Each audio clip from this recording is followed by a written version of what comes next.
ನಾನು ರೀಸೆಂಟಾಗಿ ಕೊಡಗಿಗೆ ಹೋಗ್ತಾ ಇರಬೇಕಾದ್ರೆ ವಿಯಾನು ಮಸಾಲೆ ದೋಸೆ ತಿನ್ನಬೇಕು ಅಂತ ಹೇಳ್ದ.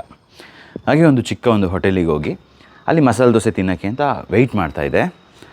ಆಗ ಗೋಡೆ ಮೇಲೆ ಒಳ್ಳೆ ಪೇಂಟಿಂಗ್, ಕೊಡಗು ಬಗ್ಗೆ, ನಾಗರಹೊಳೆ ಬಗ್ಗೆ, ನೀರಿನ ಬಗ್ಗೆ ಎಲ್ಲ ಒಂದು ಪೇಂಟಿಂಗ್ ಇತ್ತು. ತುಂಬ ಸಖತ್ತಾಗಿತ್ತು, ಸಿಂಪಲ್, ಒಳ್ಳೆ ಮೆಸೇಜ್ ಇರೋದು. ಆಗ ನನ್ನ ಕಣ್ಣು ಹೋಗಿದ್ದು ಅದೊಂದು ನೀರದ್ದು ಕಾನ್ಸೆಪ್ಟ್ ಮೇಲೆ. ಅದೇನು ಅಂತ ಹೇಳಿದ್ರೆ, ಕೆಲವು ದಶಕಗಳ ಹಿಂದೆ ನಾವು ಡೈರೆಕ್ಟು ನದಿ ನೀರು ಆಗಿರ್ಬೋದು, ಮಾಮೂಲು ನ್ಯಾಚುರಲಾಗಿ ಏನು ಸಿಗ್ತೈತೆ ಅದನ್ನ ಕುಡಿತಾ ಇದ್ವು ಅಂತೆ. ಆಮೇಲೆ ನೆಕ್ಸ್ಟು ಬಂದು ಟ್ಯಾಪ್ ವಾಟರಿಗೆ ಶಿಫ್ಟ್ ಆದ್ವಿ.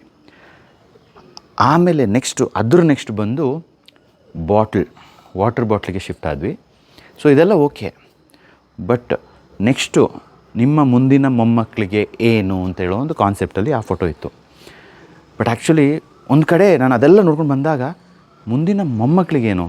ಸೊ ಈ ಟೈಮಲ್ಲಿ ಕಾನ್ಸೆಪ್ಟ್ ಏನು ಅಂತ ಹೇಳಿದ್ರೆ, ಅಯ್ಯೋ ನಾವು ಈ ಪ್ರಪಂಚದಲ್ಲಿ ಎಷ್ಟು ವರ್ಷ ಇರ್ತೀವೋ ಗೊತ್ತಿಲ್ಲ, ಅಲ್ಲಿಂದ ನಾವು ಹೊರಟೋಗ್ತೀವಿ, ಇನ್ನು ಏನಾದರೂ ಮಾಡ್ಕೊಳ್ಳಿ, ಮಕ್ಕಳ ವಿಷಯ ನಮಗೆ ಯಾಕೆ ಅಂತ ಹೇಳೋ ಒಂದು ಕಾನ್ಸೆಪ್ಟಲ್ಲಿ ಕೆಲವರು ಇರ್ತಾರೆ.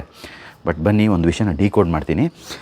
ಪ್ರಾಬಬ್ಲಿ ನಾನು ಕಲ್ತಿರುವಂಥ ಕೆಲವು ವಿಚಾರಗಳು, ಓದಿರುವಂಥ ಕೆಲವು ವಿಚಾರಗಳು ಎಲ್ಲ ಏನು ಮಾಡಿಬಿಟ್ಟು ಸಿಂಪಲ್ಲಾಗಿ ನಿಮಗೆ ಅರ್ಥ ಆಗೋ ಥರ ಒಂದು ಕಾನ್ಸೆಪ್ಟ್ ಹೇಳ್ತೀನಿ. Beautiful concept. ನಾವಿವಾಗ ಹುಟ್ಟಿರೋದು ಒಂದು ಮ್ಯಾಜಿಕ್ಕು. ಅದು ಎಲ್ಲಿಂದ ಬಂದ್ವಿ, ಏನು ಕತೆ, it's all in the creator ಅಲ್ವಾ? ಅದೇ ಥರ ನಾವು ಸಾಯೋದು ಕೂಡ ಒಂದು ಮ್ಯಾಜಿಕ್ಕು. ಲೈಫಲ್ಲಿ ಸತ್ತ ಮೇಲೆ ಎಲ್ಲಿಗೆ ಹೋಗ್ತೀವಿ ಅಂತ ನಾವು ಎಲ್ಲ ಬೇರೆ ಕಡೆ ಕಲ್ತಿರ್ತೀವಿ. ಅಲ್ಲಿ ಸ್ವರ್ಗ, ಇಲ್ಲಿ ನರ್ಕ ಅಂತ ಎಲ್ಲ ಹೇಳ್ಬಿಟ್ಟು. ಸೊ ಇವತ್ತು ಡಿಕೋಡ್ ಮಾಡಬೇಕಾದ್ರೆ ಇದನ್ನ ಕ್ಲಿಯರಾಗಿ ಅರ್ಥ ಮಾಡ್ಕೊಳ್ಳಿ. ನಾವು ಸತ್ತ ಮೇಲೆ ವಿ ಹ್ಯಾವ್ 3 ಚಾಯ್ಸಸ್. ಓಕೆ, ಈ 3 ಚಾಯ್ಸಸ್ ಅಂತ ಯಾವುದು ಅಂತ ಹೇಳ್ತೀನಿ. ಫಸ್ಟ್ ಒನ್ ಬಂದು ಸ್ವರ್ಗ, ಹೆವನ್. ಯಾಕೆ? ನಾವು ನಮ್ಮ ಪಾಠಗಳನ್ನ ಈ ಪ್ರಪಂಚದಲ್ಲಿ ಕಲ್ತಿರಬೇಕು. ಈ ಒಂದು ಪ್ರಕೃತಿಗೆ ಎಷ್ಟಾಗುತ್ತೋ ಅಷ್ಟು ಒಳ್ಳೇದು ಮಾಡಿರಬೇಕು. ಜನರಿಗೆ ತುಂಬ ಒಳ್ಳೇದು ಮಾಡಿ ಎಲ್ಲರೂ ಒಂದು ಲೈಫಲ್ಲಿ ನಾವು ಒಂದು ಏನೋ ಒಂದು ಪಾಸಿಟಿವ್ ಮಾಡಿ ಇಟ್ಟು ಎಲ್ಲ ಮುಗಿಸ್ಕೊಂಡು ನಮ್ಮ ಒಂದು ಕಾರ್ಮಿಕ್ ಡೆಟ್ಸ್ ಅಂತ ಏನಿರುತ್ತೆ ಅದನ್ನ ಮುಗಿಸ್ಕೊಂಡು ಹೋದರೆ ವಿ ವಿಲ್ ಗೋ ಟು ಸ್ವರ್ಗ, ಹೆವನ್. ಆಪ್ಷನ್ 1 ಆಯ್ತಲ್ಲ. ಆಪ್ಷನ್ 2 ಯಾವುದು ಅಂತ ಹೇಳಿದ್ರೆ ನರ್ಕಕ್ಕೆ ಯಾಕೆ ಹೋಗ್ತಾರೆ ಅಂತ ಹೇಳಿದ್ರೆ, ಪಾಠ ಕಲ್ತಿಲ್ಲ, ಎಲ್ಲದರಲ್ಲೂ ಎಕ್ಸ್ಪ್ಲಾಯ್ಟೇಷನು, ಬಿಸ್ನೆಸ್ಸಲ್ಲೂ ಎಕ್ಸ್ಪ್ಲಾಯ್ಟೇಷನು, ನೇಚರ್ನ ಎಕ್ಸ್ಪ್ಲಾಯ್ಟೇಷನ್ನು, ಜನರಿಗೂ ತೊಂದರೆ, ಪ್ರಾಣಿಗೂ ತೊಂದರೆ, ಎಲ್ಲದಕ್ಕೂ ತೊಂದರೆ ಮಾಡಿ ಆ ಒಂದು ಕೆಟ್ಟ ರೀತಿಯಿಂದ ಸಾಯ್ತಾರಲ್ಲ, ಅವರು ಹೋಗೋದು ನರ್ಕಕ್ಕೆ ಹೋದ್ಮೇಲೆ ಅಲ್ಲಿ ಅಟೆಂಡೆನ್ಸು, ಪನಿಷ್ಮೆಂಟು, ಕಾರ್ಮಿಕ ಎಲ್ಲ ಲಿಸ್ಟ್ ಇರುತ್ತೆ. ಅದನ್ನೆಲ್ಲ ಕೇಳ್ತಾರೆ.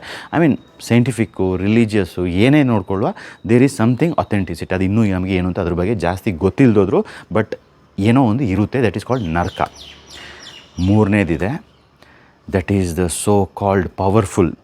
ಅದೇನು ಅಂತ ಹೇಳಿದ್ರೆ, ನಾವು ಒಳ್ಳೆಯವರಾಗಿರ್ತೀವಿ, ತೊಂದರೆ ಇಲ್ಲ, ಆದರೆ ಪಾಠಗಳು ಕಲ್ತಿರಲ್ಲ.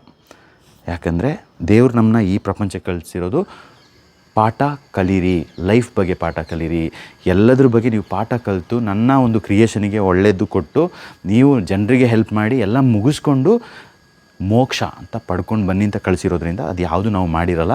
ನಮ್ಮ ಏನೋ ಉದ್ದೇಶದಿಂದ ಏನೋ ಮಾಡಿಕೊಂಡು ಲೈಫು ಹಂಗೆ ಹಿಂಗೆ ಅಂತ ಹೇಳ್ತೀವಿ.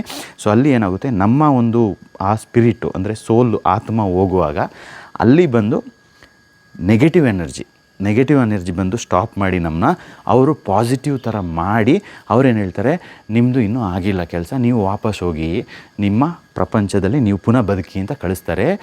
ಆವಾಗ ನಾವು ಏನು ಮಾಡ್ತೀವಿ ಅಂತ ಹೇಳಿದ್ರೆ, ಹೌದಾ ನಮ್ಮದು ಮುಗ್ದಿಲ್ಲ ಅಂತ ಹೇಳ್ಬಿಟ್ಟು ನಮ್ಮ ಆತ್ಮ ಪುನಃ it will come back to this beautiful earth and relive a new life. That is called reincarnation, ಪುನರ್ಜನ್ಮ. ಪಿಕ್ಚರ್ ಇವಾಗಿರೋದು, ನಾವು ಪುನಃ ಇದೇ ಜಾಗಕ್ಕೆ ಬರ್ತೀವಿ, ಇದೇ ಜಾಗದಲ್ಲಿ ಹುಟ್ತೀವಿ.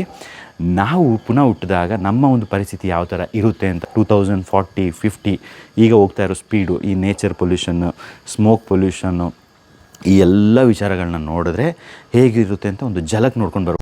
Welcome to the year 2050. We wear our forests on our backs because the air we once breathed turned against us. Children don't carry books anymore. They carry oxygen. Our vehicles still move, but every breath they take from the earth, we pay for with our lungs. In every corner of this dying sky, we rise. Not for fuel, not for power, just to breathe. The oxygen became more costlier. If this is life in 2050, what will 2100 look like? Stop the poison. Plant the air. This isn't science fiction. It's a warning. Air is not a privilege. It's our right. Save our breath and save our future. ನೋಡಿದ್ರಲ್ಲ? So ಮತ್ತೆ ಮತ್ತೆ ಹುಟ್ಟಿ ಬಾ ಗೆಳೆಯ ಅಂತ ಹೇಳೋದಕ್ಕಿಂತ ನಾವು ಎಸ್ತಿರೋ plastic ನಾವೇ ತೆಗಿಬೇಕು, ನಾವು ಮಾಡಿರೋ ಕರ್ಮ ನಾವೇ ಅನುಭವಿಸ್ಬೇಕು, ನಾವು ಮಾಡಿರುವಂಥ ಪ್ರತಿಯೊಂದು ಪಿನ್ ಟು ಪಿನ್ ವಿಷಯಗಳಿಗೆ ನಾವೇ ಜವಾಬ್ದಾರಿ. ಅದು ನಮ್ಮ ಮಕ್ಕಳಿಗಲ್ಲ. We have to come back and clean our own karma. So ಇದು ಅರ್ಥ ಆಗಿಲ್ಲ ಅಂತ ಹೇಳಿದ್ರೆ ಈ ವಿಡಿಯೋನ ಪುನಃ ಸ್ಟಾರ್ಟಿಂಗಿಂದ ನೋಡಿ, ನಿಮಗೆ ಕ್ಲಾರಿಟಿ ಸಿಗುತ್ತೆ. But this is the final. ಇದು ಬಿಟ್ಟು ಬೇರೆ ಆಪ್ಷನ್ನೇ ಇಲ್ಲ. Stop thinking that future generation ಅವ್ರ ಕತೆ ಅದು. No, you are leaving your own life year again if you don't learn your lessons. So time to save nature, love adventure, live life fullest, join naturepreneurs club. ಕಲೀಲಿಕ್ಕೆ ತುಂಬ ಇದೆ. Thanks for watching this video. Please like, comment and share my YouTube channel for more videos.